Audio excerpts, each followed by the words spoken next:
আসসালামু আলাইকুম রহমতুল্লাহি ওয়া বারাকাতুহু। আউযু বিল্লাহি মিনাশ শাইতানির রাজিম। বিসমিল্লাহির রহমানির রহিম। ইয়্যাকা না'বুদু ওয়া ইয়্যাকা নাস্তাইন।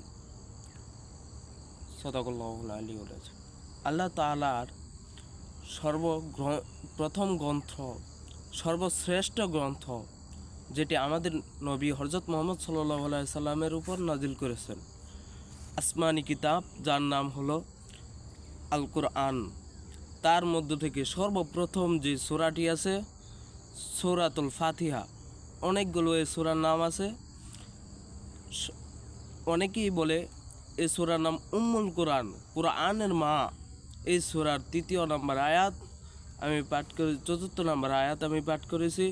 এই আয়াতে আল্লাহ তাআলা বলতেছেন, ইয়্যাকা না'বুদু ওয়া ইয়্যাকা নাস্তাইন।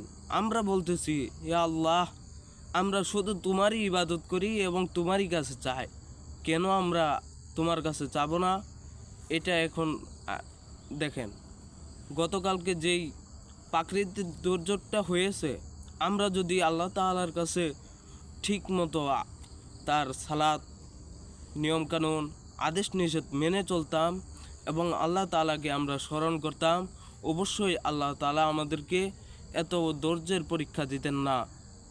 আর এক হাদিসে আছে, আল্লাহ তাআলা যেই ব্যক্তিকে বেশি ভালোবাসেন সেই ব্যক্তিকে আল্লাহ তাআলা ধৈর্যের পরীক্ষা করেন।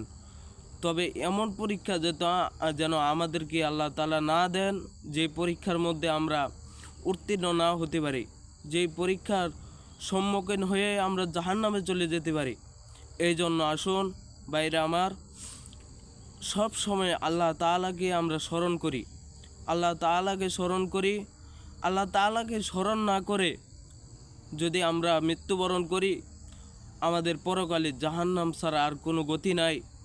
এজন্য আমি আহ্বান জানাচ্ছি সকলকেই, আমরা যেন ইয়্যাকা না'বুদু ওয়া ইয়্যাকা নাস্তাইন এই আয়াতটির উপর যথাযথভাবে আমল করতে পারি। আসসালামু আলাইকুম।